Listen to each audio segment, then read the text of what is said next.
A judge sitting in Scotland's highest civil court has rejected a request for an injunction preventing the suspension of Parliament, but says it's in the public interest for a full hearing as soon as possible. A group of 75 parliamentarians were seeking an interim interdict, similar to an injunction, at the Court of Session ahead of a full hearing. Lord Doherty said he believed the full hearing should be moved forward to next Tuesday or Wednesday.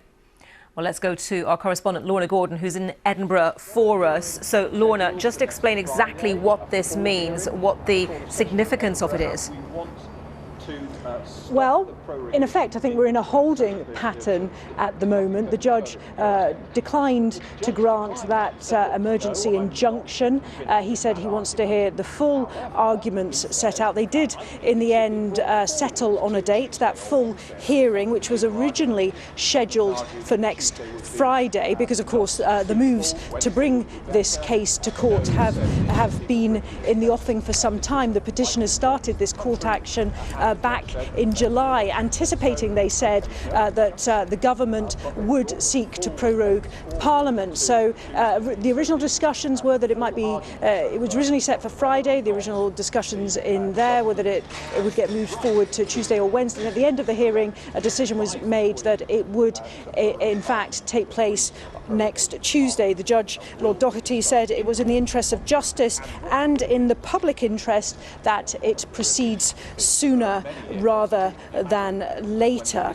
He said in declining the interim interdict, he said he was not satisfied that there was a cogent need for an interim interdict, and he wouldn't decide whether the petitioners have a prima facie case until the full arguments are set out. So now we know that while it's a holding pattern for now, the full hearing will be next Tuesday, and the speediness of the process thus far would suggest that he would make a decision very, very quickly thereafter. Reaction has there been to this, well, putting this in a holding pattern, as you very well describe it, Laura? Yeah, we had Joanna, the lead petitioner, came outside court. Of course, she is one of more than 70 parliamentarians and peers who have joined this action at the Court of Session. She talked of the timetable. She talked also of the expenses. I think we can hear a little bit of her now. The judge has declined to grant interim orders, that's like an emergency order, but he hasn't made any ruling on the merits of our argument that the prorogation should be stopped.